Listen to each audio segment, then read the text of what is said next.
नमस्कार दोस्तों, मैं सोनम जैन और आप सभी देख रहे हैं सोनम जैन की कहानियाँ। और आज की कहानी है कारी बहू। यदि आप सभी को मेरे द्वारा लिखी गई ये कहानी पसंद आए तो चैनल को सब्सक्राइब कर लीजिएगा। पास में जो बेल आइकन का बटन है उसे प्रेस कर दीजिएगा, और जिससे आप सभी को मिलती रहे मेरी आने वाली हर कहानी की नोटिफिकेशन। कहानी पसंद आने पर वीडियो को लाइक जरूर कीजिएगा और कहानी को अपनों के साथ शेयर करना बिल्कुल ना भूलें। तो चलिए कहानी शुरू करते हैं। सुमित्रा जी अपने पति से कहती, आप तैयार होने में कितना वक्त लगा रहे हैं? लड़की आपके लिए नहीं, आपके बेटे के देखने के लिए जा रहे हैं। सुमित्रा जी के पति ने कहा, मुझे वक्त नहीं रख रहा है। आपको कुछ ज़्यादा ही जल्दी है अपनी बहू देखने की। ये कहकर दोनों हंसने लगते। तभी रवि आकर कहता, मम्मी पापा आप लोग क्या कर रहे हैं? मैं तो तैयार भी हो गया। तभी सुमित्रा जी कहती, देखो तो कितना उतावला हो रहा है। रवि शर्मा जाता। थोड़ी देर में सुमित्रा जी अपने परिवार के साथ पूनम को देखने के लिए जा रही थी। तभी सुमित्रा जी का फ़ोन बजता। फ़ोन उनकी सहेली अंजू का था। अंजू कहती, सुमित्रा तू कहाँ है? सुमित्रा जी कहती, मैं तो घर पर ही हूँ, लेकिन क्या हुआ, तू इतनी घबरा कर क्यों बोल रही है? तब अंजू कहती, अरे सुमित्रा, हमारे हैप्पी अर्थ वुमन ग्रुप की कुसुम है ना, ये अपनी बहू को घर से निकाल रही है, तो चढ़ चढ़ कर उसे समझाते हैं। तब सुमित्रा जी कहती, मैं तो नहीं जा पाऊंगी, तुम अपने साथ शोभा और गायत्री को ले जाओ। तब अंजू ने कहा, अरे सुमित्रा, तू तो हमारी लीडर है और हमारे ग्रुप में सबसे ज़्यादा तेरी बात सुनी जाती है और तेरी बात हर कोई मानता भी है। कुसुम सिर्फ तेरी सुनेगी, हम सबकी नहीं। तुझे तो चलना ही होगा, वरना हमारे ग्रुप का एक घर टूट जाएगा और फिर हमारा ग्रुप कभी भी हैप्पी नहीं होगा। फिर हमारे ग्रुप का नाम हैप्पी वुमन ग्रुप भी नहीं होगा। सुमित्रा जी कहती, ठीक है, मैं आती हूँ। तभी उनके पति महेश जी कहते हैं, तुम कहाँ जा रही हो? सुमित्रा जी कहती हैं, हमारे ग्रुप की कुसुम अपनी बहू को घर से निकाल रही है, तो मुझे उसे समझाने के लिए जाना होगा। तब महेश जी ने कहा, लेकिन तुम कैसे जा सकती हो? आज तो हमें पूनम को देखने के लिए जाना है। तब सुमित्रा जी कहती, लेकिन मेरा वहाँ भी जाना जरूरी है। तो महेश जी कहते, तो ठीक है, अभी मैं पूनम के पिता को फ़ोन कर कर मना कर देता हूँ कि हम पूनम को देखने के लिए नहीं आ रहे हैं। तब सुमित्रा जी ने कहा, नहीं नहीं, आप मना मत कीजिए, अच्छा नहीं लगता। और वह लोग क्या सोचेंगे कि हम लड़के बारे हैं, इसलिए अपना रौब जमा रहे हैं, और वैसे भी उनकी भी गांव में बेइज्जती होगी। अब जब हमने एक बार कह दिया कि आएंगे तो हम जाना भी होगा। मैं नहीं जाऊंगी तो क्या होगा, और वैसे भी लड़की मेरे बेटे को पसंद आनी चाहिए। तब रवि कहता है, लेकिन माँ। तब सुमित्रा जी रवि को रोकते हुए कहती, आप दोनों ज़्यादा मत सोचिए, और वैसे भी मैंने लड़की की फ़ोटो देख ली है। मुझे तो लड़की बहुत पसंद है और पढ़ी लिखी भी है। मुझे इस रिश्ते से कोई परेशानी नहीं। यदि आप दोनों की को लड़की पसंद आए तो रिश्ता पक्का ही कर कर आना। मैं अपनी बहू का और इंतज़ार नहीं कर सकती। कहकर सुमित्रा जी अपने दोस्त के घर चली जाती और रवि और उसके पिता पूनम के घर पूनम को देखने के लिए जाते। रवि के पिता को तो यह रिश्ता पहले से ही मंजूर था, क्योंकि पूनम उनके दोस्त की ही बेटी थी और रवि को भी पूनम बहुत पसंद आती और वह पूनम से शादी करने के लिए हाँ कह देता। फिर पूनम रवि से एक सवाल पूछती, आप मुझसे शादी क्यों करना चाहते हैं? आपके घर में तो सभी का रंग साफ है और मेरा रंग सांवरा। यह जानने के बाद भी आप मुझसे शादी क्यों कर रहे हैं? आपको तो कोई भी सुंदर लड़की मिल जाएगी। क्या आपके परिवार वालों ने आपसे कोई जोर जबरदस्ती की है? यदि की है तो अभी आप साफ साफ बता दीजिए। तब भी रवि मुस्कुराते हुए कहता, आपकी यही बात मुझे बहुत पसंद है। आपका रंग सांवरा है, लेकिन आप साफ दिल की हैं। आपसे कुछ बातें ही कर कर मैं समझ चुका हूँ, और वैसे भी अभी तक मैं जितनी भी लड़कियों को देखने के लिए गया तो उन्होंने मेरे सामने एक शर्त रख दी कि मैं शादी के बाद आपके माता पिता के साथ नहीं रहूँगी, लेकिन आपने ऐसा कुछ नहीं कहा। इसलिए मुझे आप पसंद, बहुत पसंद थे, और मेरे साथ किसी ने भी जोर जबरदस्ती नहीं की। आप चिंता मत कीजिए। अब आप बताइए कि आप मुझसे शादी करेंगी? रवि की बातें पूनम के दिल को भी छू जाती और पूनम भी रवि से शादी करने के लिए हाँ कर देती। और 1 महीने बाद रवि और पूनम की शादी का दिन आ जाता। रवि पूनम को दुल्हन बनाकर अपने घर लेकर जा रहा था और सुमित्रा जी दरवाजे पर आरती की थाली लिए खड़ी थी। अपनी बहू का स्वागत करने के लिए। थोड़ी देर में सुमित्रा जी की बहू और बेटे आते। सुमित्रा जी जैसे ही अपनी बहू की आरती उतारने के लिए तैयार होती तो वह पूनम को देखकर आश्चर्य में पड़ जाती और अपने बेटे से कहती हैं कि किस लड़की से शादी कर ली तूने? यह तो कारी है। हमारे घर में किसी का भी रंग कारा नहीं है और तू कारी करूती लड़की को दुल्हन बनाकर इस घर में लेकर आ गया। मैं इसे अपनी बहू कभी भी स्वीकार नहीं करूंगी। आरती की थाली रखकर सुमित्रा जी वहां से चली जाती। महेश जी अपनी पत्नी को रोकते हैं लेकिन सुमित्रा जी किसी की नहीं सुनती। अपनी सास की ऐसी कड़वी बातें सुनकर पूनम की आंखों में आंसू आ जाते। तभी पूनम की चाची सास पूनम की आरती उतार कर उसका गृह प्रवेश कराते, लेकिन सासू माँ की कड़वी बातें पूनम भूल नहीं पाती। पूनम के गृह प्रवेश के बाद बाकी की सभी रस्में होती, लेकिन सुमित्रा जी किसी भी रस्म में शामिल नहीं होती। उन्होंने साफ कह दिया था, इतनी कारी लड़की को मैं अपने घर की बहू कभी भी स्वीकार नहीं करूँगी।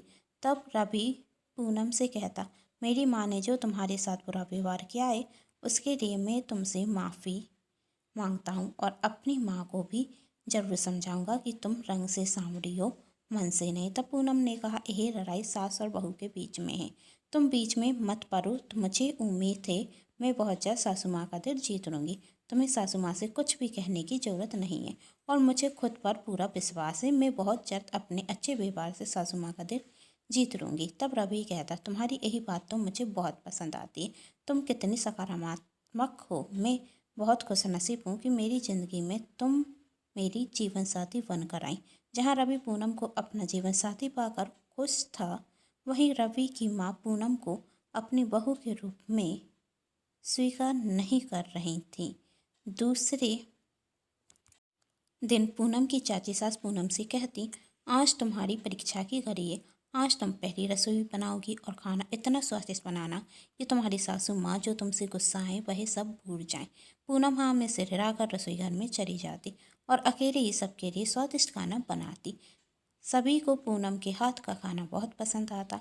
पूनम के ससुर जी कहते, वाह बहू, तुम्हारे हाथ में तो जादू है। सभी पूनम की बहुत तारीफ करते, लेकिन पूनम की सासू माँ तो उसके हाथ का खाना तक नहीं खाती। कहती कि मैं अपने लिए खुद पर खाना बना सकती हूँ और मुझे किसी भी कारी लड़की के हाथ का खाना खाकर कारा नहीं होना है। जिसे सुनकर पूनम की आंखों में आंसू आ जाते। आखिर उसने इतना स्वादिष्ट खाना अपनी रोती हुई सास को खुश करने के लिए ही बनाया था, लेकिन सासू माँ ने तो चखा तक नहीं। कहकर पूनम की सास रसोई घर में चली जाती और पीछे से पूनम के ससुर जी भी जाते और सुमित्रा जी से कहते, तुम पूनम से इस तरीके से बात क्यों करती हो? क्या हुआ? उसका रंग सांवरा है लेकिन तुम्हें उसका मन नहीं दिखता। वह तुम्हें मनाने की कोशिश करती है और तुम रूठ रूठ कर बताती हो यह शादी तुम्हारी भी मर्जी से हुई है, फिर आज यह नाराजगी क्यों? पूनम की सास कहती, यह शादी यदि मेरी मर्जी से होती तो इस कारी करूती को कभी भी मैं अपने घर की बहू बनाकर नहीं लाती। पूनम के ससुर जी कहते, जब हम लड़की देखने के लिए गए थे तो तुम ही ने कहा था मुझे तो लड़की पसंद है, यदि आप दोनों को भी पसंद हो तो रिश्ता पक्का कर ही आना।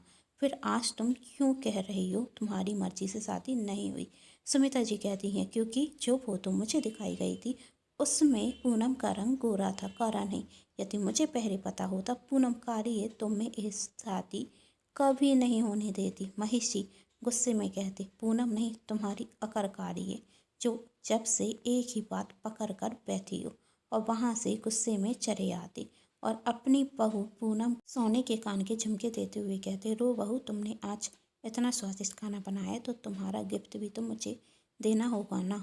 तब पूनम कहती, माफ़ कीजिए पापा जी, लेकिन मैं अभी आपसे ये झुमके नहीं ले सकती। मैं आपसे तभी झुमके लूँगी जब सासू माँ और आप दोनों खुशी से मुझे ये झुमके देंगे। महेश जी सोच रहे थे कि मेरी बहू कितनी संस्कारी है और एक मेरी पत्नी है जो इसके गुणों को पहचान ही नहीं पा रही है। पूनम हर दिन कोशिश करती अपनी सासू माँ का दिल जीतने की, लेकिन उसकी सासू माँ तो सिर्फ एक ही बात कहती कि हमारे घर में कोई भी इतना कारा नहीं है, तो इस कार्य को मैं कभी भी अपने घर की बहू स्वीकार नहीं करूँगी। इस तरह एक महीना निकल गया, लेकिन पूनम की सासू माँ बिल्कुल नहीं सुधरी। एक महीने बाद पूनम की सासू माँ की हैप्पी औरत ग्रुप की सहेलियाँ घर पर आती, जिसमें कुसुम जी अपनी बहू को लेकर भी आती। कुसुम जी की बहू सुमित्रा जी का धन्यवाद करते हुए कहती, आंटी, आज आपकी वजह से मेरी सासू माँ मेरी कदर करती, वरना दहेज न लाने की वजह से वह तो मुझसे नाराज थी। आपने उन्हें इस तरह समझाया कि अब तो वह मुझे अपनी बेटी मानती हैं। आज आपकी वजह से मैं बहुत खुश हूँ। आपका बहुत बहुत शुक्रिया। सुमित्रा जी कहती, इसमें शुक्रिया कैसा, तुम तो मेरी बेटी समान हो, और जो भी सास अपनी बहू को या बहू अपनी सास को परेशान करती है तो मैं उससे एक बार ज़रूर समझाती हूँ, और मेरी दोस्त कुसुम खुद समझदारी कि वही तुम्हें अपनी बेटी की तरह प्यार करती है। तभी कुसुम कहती, अरे सुमित्रा, तुमने तो अपनी बहू से मिलाया ही नहीं, तेरी बहू कहाँ है। सुमित्रा जी कुछ कहती हैं, उसके पहले ही पूनम सभी के लिए चाय और नाश्ता लेकर आती। नाश्ता खाकर सब पूनम की बहुत तारीफ करते। सुमित्रा जी से कहती, वाह सुमित्रा, तेरे तो भाग खुल गए, तेरी बहू तो बहुत स्वादिष्ट खाना बनाती। लेकिन तभी अंजू कहती, सुमित्रा बुरा मत मानना, तेरी बहू तेरे परिवार से मैच नहीं करती। तेरे घर में तो सबका रंग गोरा है, फिर तूने अपने घर की बहू कारी क्यों चुनी। कहीं ये सोच कर तो नहीं चुनी कि हम सबका रंग तो गोरा है, तो कारी बहू घर में आएगी तो हम सबको नजर नहीं रखेगी। ये सुनकर सब हंसने लगते। जिसे सुनकर पूनम को बहुत बुरा लगता, और सुमित्रा जी अपनी बहू से गुस्से में कहती, तुझसे कहा था ना कि जब मेरी सहेलियाँ आएँ तो तू अपना यहाँ एक कारा मनुष्य चेहरा लेकर मत आना। लेकिन तुझे तो चैन नहीं मिलता ना, जब तक तू मेरी बेइज्जती ना करा ले। तुझसे 1000 बार मना किया है कि मेरे आसपास भी मत आया कर, लेकिन तू है कि मानती ही नहीं। अब करारी मेरी बेइज्जती, मिल गया तुझसे चैन तो जा यहाँ से। पूनम रोते हुए वहाँ से जाने लगती। तभी कुसुम की बहू आरती पूनम को रोकते हुए कहती, रुको पूनम बहन। और सुमित्रा जी से कहती, आंटी, मैंने आपसे कभी ऐसी उम्मीद नहीं की थी। जब मुझे पता चला कि आपके बेटे की शादी है तो मैं यही सोच रही थी, कितनी खुशनसीब होगी वह लड़की जो आपके घर की बहू बनेगी। लेकिन मैं गलत थी। पूनम बहन खुशनसीब नहीं है। यदि होती तो आप उनकी कदर करती, इस तरह सबके सामने उन्हें बेइज्जत नहीं करती। मुझे लगा कि आप तो अपनी बहू को अपनी बेटी की तरह प्यार करती होंगी, लेकिन आप तो अपनी बहू को देखना तक पसंद नहीं करती। क्यों? क्योंकि आपकी बहू का रंग काला है। क्या हुआ आंटी, यदि आपकी बहू का रंग काला है, यदि आपकी बहू की जगह आपकी बेटी का रंग भी काला होता तो क्या आप इसी तरह उससे भी नफरत करती। जब मेरी सासू माँ मुझे कम दहेज चढ़ाने के कारण घर से निकाल रही थी तो आपने ही आकर उन्हें समझाया था, कहा था कि बहू तो खुद लक्ष्मी होती और तू अपने घर की लक्ष्मी को घर से निकाल रही है। क्यों? क्योंकि वही कुछ पैसे लेकर नहीं आई। कुछ पैसों के लिए तू अपने घर की लक्ष्मी को घर से निकाल रही है। और अरे, तुझसे ज़्यादा बदनसीब कौन होगा जो खुद अपने घर की लक्ष्मी को घर से निकाल रही है। आपने ही मेरी सासू माँ से कहा था ना, यदि तू बहू को बेटी की तरह प्यार देगी तो वह भी बेटी बनकर तेरा ध्यान रखेगी, और तेरी बहू ही बुढ़ापे में तेरा सहारा बनेगी। तब से मेरी सासू माँ ने मुझे बेटी की तरह ही अपनाया, और मैं आपका हर दिन शुक्रिया करती थी और सोचती थी कि आप जैसी सास सबको मिले। लेकिन आज से कहूँगी कि आप जैसी सास किसी को ना मिले। अब आप क्यों भूल गई, आपकी बहू भी इस घर की लक्ष्मी, और घर लक्ष्मी का अनादर नहीं किया जाता। अब आप क्यों भूल गई कि बहू भी बेटी ही समान होती है, और बहू ही हमारा साथ जिंदगी भर निभाती है। और आप तो खुशनसीब हैं कि आपको इतनी अच्छी बहू मिली। आपने सबके सामने पूनम बहन की इतनी बेइज्जती की, उसके बाद भी पूनम बहन ने आपसे कुछ नहीं कहा। जरा सोचिए, यदि पूनम बहन आपकी सभी सहेलियों के सामने आपको उल्टा जवाब दे देती तो आपकी क्या इज्जत रह जाती। तभी कुसुम जी कहती हैं, सच कह रही है मेरी बहू, यदि पूनम हम सबके सामने तेरी बेइज्जती करती तो तेरी क्या इज्जत रहती। और तू तो खुशनसीब है कि तुझे एक ऐसी बहू मिली है जो तुझे जवाब नहीं देती, वरना आजकल की बहुएं कैसी होती हैं तू बहुत अच्छे से जानती है। और अपने ग्रुप की सभी महिलाओं से कहती, शर्म आनी चाहिए तुम सबको। अरे, हमारा ग्रुप तो हैप्पी ओल्ड वुमेन ग्रुप है, जिसमें हर कोई एक दूसरे की मदद करता है, और यदि किसी के घर में कोई परेशानी हो तो उसे दूर करता है। लेकिन तुम सब यहाँ पर सुमित्रा को उसकी बहू के खिलाफ ही भड़का रही हो। अरे, हम सब सुमित्रा की सहेलियाँ हैं, तो हम सबका यह फर्ज बनता है कि हम सुमित्रा को समझाएं कि वह क्या गलती कर रही है। लेकिन तुम सब तो आग में घी डालने का काम कर रही हो। ऐसी सहेलियाँ किस काम की। यह सुनकर सभी औरतों को शर्म आती, उनका सिर शर्म से नीचे झुक जाता और पूनम से माफ़ी मांगती। सुमित्रा जी को भी अपनी गलती का एहसास होता और वही आरती से कहती, आरती तुमने मेरी आंखें खोल दी। तब आरती ने कहा, आंटी जी, अब आप पूनम बहन को आशीर्वाद देकर उनसे अपनी नाराजगी भी दूर कर लीजिए। तभी पूनम अपनी सास के पैर छूते हुए कहती है, मम्मी जी मुझे तो सिर्फ आपका आशीर्वाद चाहिए। सुमित्रा जी अपनी बहू को आशीर्वाद देते हुए कहती, मेरा आशीर्वाद तेरे साथ हमेशा है।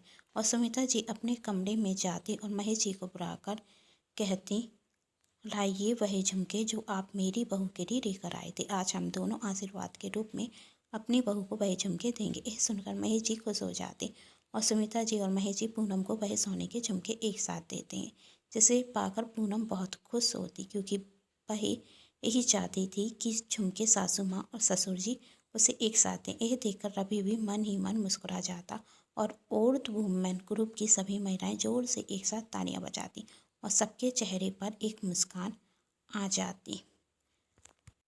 यदि आप सभी को मेरे द्वारा लिखी गई ये कहानी पसंद आई तो जल्दी से चैनल को सब्सक्राइब कर लीजिए, और क्योंकि इस चैनल पर मिलती हैं आप सभी को हर दिन कहानियाँ देखने के लिए।